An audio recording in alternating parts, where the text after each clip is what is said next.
এই সেই আকস্মিক ব্রাজিল ব্রিজ, যেখানে মানুষ আড্ডা দেয়, বিশেষ করে চাকমারা। এই ব্রাজিল ব্রিজের ঠিক অপর প্রান্তে আছে আর্জেন্টিনার ব্রিজ। এই দুটো ব্রিজ দেখার জন্য, কত বড় ব্রিজ, অনেক বড় ব্রিজ। এই দুটো ব্রিজ দেখার জন্য হাজারো মানুষের চলাফেরা। এই যে চাকমারা এখানে বসে বসে, কেউ এখানে বসে আছে, কেউ আবার এখানে বসে আছে, কেউ এখানে বসে আছে নদীর পাড়ে। কত সুন্দর ভিউ, কত সুন্দর একটা ভিউ।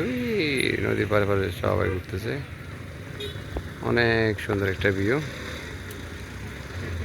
আকাশের অবস্থা খুব ভালো, এই অবস্থা, সাথে পাহাড় আছে, পাহাড়ের পরে লেক। খুব সুন্দর একটা স্থান, দর্শনীয় জায়গা, পাশে লেক, খুব সুন্দর মনোরম পরিবেশ।